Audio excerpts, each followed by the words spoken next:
이렇게 영입 인사들의 비례대표 순번 문제까지 지금 민주당에서 나오고 있는데 역시나 이 영입 인사 비례대표 배치를 두고 문제가 생겼던 것 바로 미래통합당과 미래한국당이죠.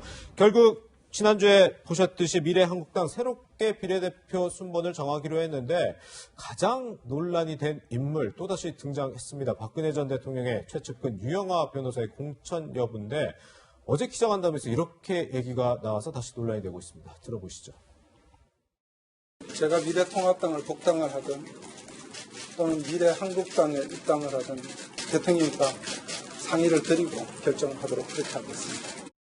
그거는 제가 말씀드릴 수 있는 입장이지 않은데 공관위에서 지금 논의하고 있다는 말이죠.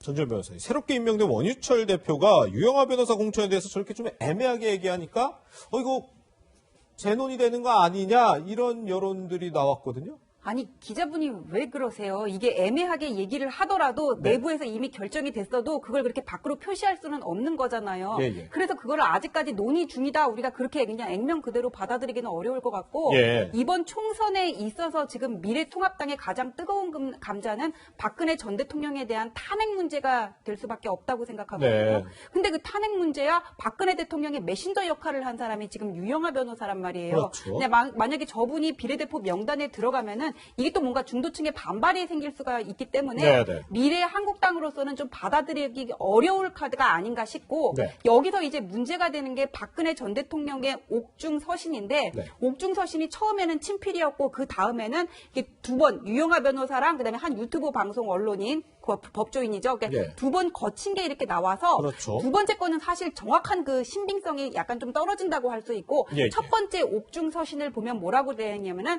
그 어떤 태극기 세력으로 하여금 거대 정당으로 들어가게끔 하나 힘을 합쳐라 그랬지. 네. 거기서 내 수족을 뭐 도와줘라, 챙겨줘라 그런 메시지로 읽히지는 않거든요. 네. 그래서 이 부분에 대해서는 좀 안에서도 뭐 논의는 할 수 있지만은 크게 고민할 필요는 없지 않을까 합니다. 네. 네. 제가 볼 때는 공천하기 어려워요, 이거는. 유영하 변호사님. 네, 왜냐하면 이번에 그 선거 일당을 가르는 그 격전지는 다른 곳이 아니고요. 서울 수도권이에요. 예. 왜냐하면 그러니까 지난번 20대 총선 때 서울 수도권에서 지금 뭐 미래통합당이라고 당시에 이제 새누리당이죠. 네, 그렇죠. 미래통합당이 가져간 의석이 35석밖에 안 돼요. 아, 122석 중에서. 네. 그러니까 서울 수도권에서 미래통합당이 몇 석을 가지고 가느냐에 따라서 이번에 일당이 되느냐 안 되느냐의 차이가 나오는 거예요. 예. 근데 지금 민주당이 열린민주당하고 선을 긋는 거랑 비슷한 거예요. 만약에 일종의 이제 박근혜 탄핵 프레임이 작동하고 유영하 변호사가 만약 공천을 받게 되면 그러면은 역시 중도층 표심이 흔들리는 거예요. 네, 그렇군요. 그쪽이 등을 돌리게 될 경우에는 서울 수도권에서 승리하기 어렵거든요. 예. 그러니까 어떤 방식으로든 좀 분란이 있다 하더라도 그걸 끊고 가지 않으면 미래통합당이 선거에서 서울 수도권에서 이길 가능성이 없다는 판단을 할 거라고 저는 생각합니다. 그렇군요. 네, 그런가 하면 이 김종인 전 대표의 비판으로 한때 좀 당내 갈등이 있었던 태호고 전 공사의 강남 갑 지역에 이제 황교안 대표와 김영우 전 공관위원장이 찾았습니다. 관련 영상 보시죠.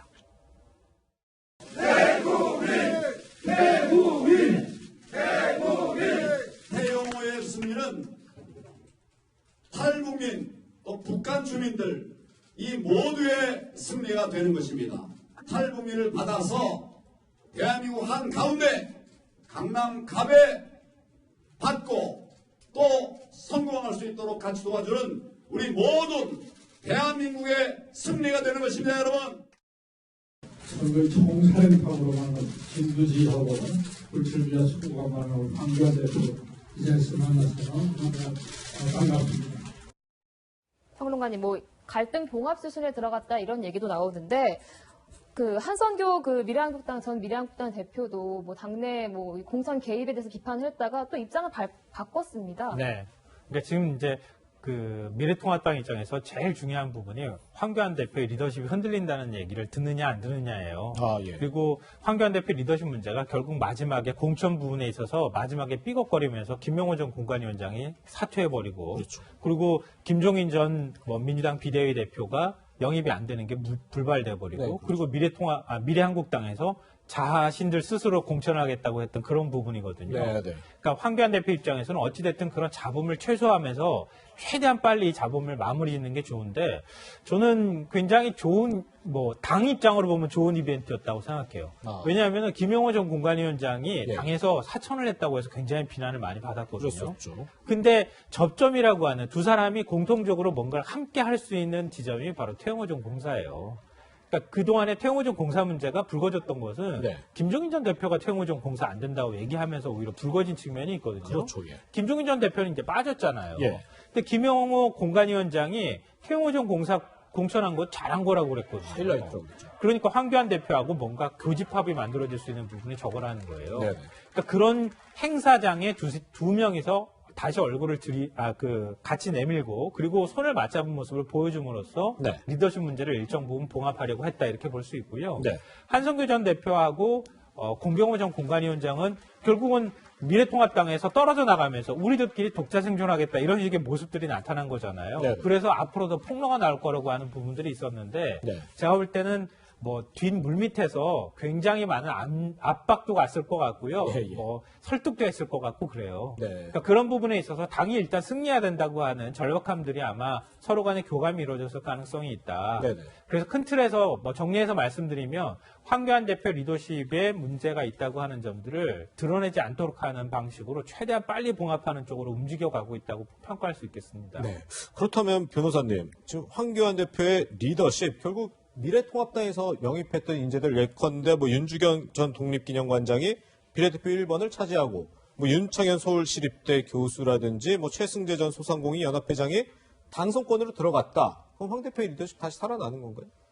아니, 그러니까 리더십이 다시 들어갔다고 해가지고는 살아난다 그렇게 볼 수는 없고 리더십이라는 건 어떤 일의 절차를 보고 큰 전체 과정을 보고 평가를 하는 거지. 예, 예. 이게 다시 황교안 대표가 원하는 쪽으로 바뀌었다고 해가지고는 리더십이 살아났다 그렇게 그렇게 볼 수는 없겠지만은 이게 무슨 대선은 아니고 총선이잖아요. 이렇게 바뀌는 명부에 있어서 이전에 한성규 대표 체제에서 확정한 명부를 보면은 왜 이 사람이 들어갔는지 왜 2번인지 의문스러운 부분들이 상당히 있었고 네, 네. 이거는 선거인단 투표에서 이미 부결이 됐잖아요. 그렇죠. 그렇기 때문에 명분은 확보되고 바뀐 명단에서 그래 이 사람이 많지 이런 공감대를 만들 수가 있다면은 이 비례대표와 관련해서 벌어졌던 갈등은 한성규 대표의 사과도 있었고 잠잠해질 것으로 봅니다. 네. 네, 국민의당 이야기도 좀 해볼까 합니다. 안철수 대표 의료봉사를 마치고 자가격리 중인데요. 유튜브를 통해서 유권자와 소통하고 있습니다.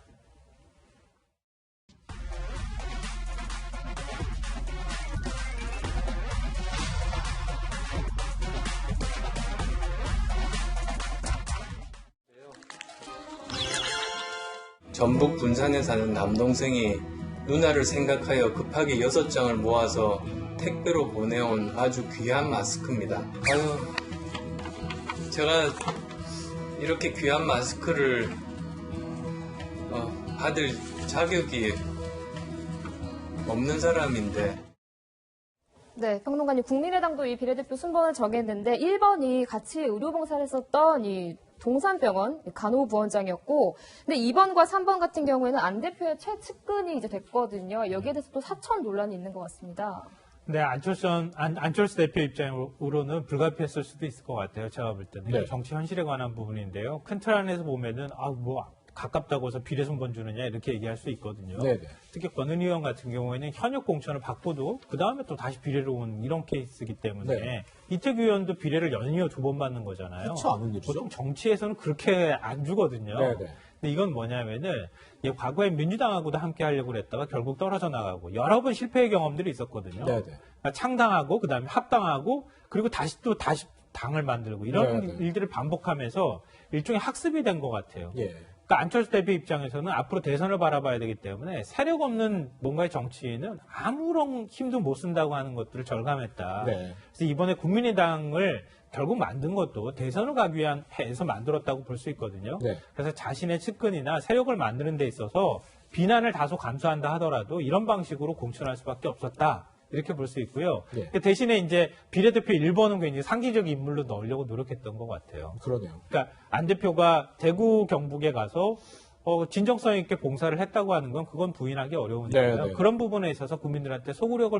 발휘할 수 있는 1번을 상징적으로 넣고 특히 하필이면 또 대구 경북이잖아요. 예, 예. 보수의 중심이라고 할 만한. 그렇죠. 그러니까 보수층을 좀 끌어들이려고 하는 그런 목적도 같이 갖고 있었다고 평가할 수 그런데 저 잠깐만 하면은 이게 이과 출신이라고 다 중도 실용 정당은 아니잖아요. 이번에 안철수 대표 출마 안 했어요. 근데 나중에 향후 대권 가도를 바라보고 있다는 게 지금 너무나 보이는데 저 국민의 당으로 어느 정도 갈 수 있을지 또 본인이 비판한 거대 정당에 또 뭔가 이렇게 통합을 하거나 들어가려고 하는 건 아닌지 좀 이런 비판이 나오는 것 같습니다. 그렇군요. 네, 이렇게 국민의당 얘기까지 해봤는데요. 총선 앞두고 끊이지 않고 있는 이 정치권 비례대표 공천 논란까지 다뤄봤습니다. 두 분간 여기서 인사드리겠습니다. 고맙습니다.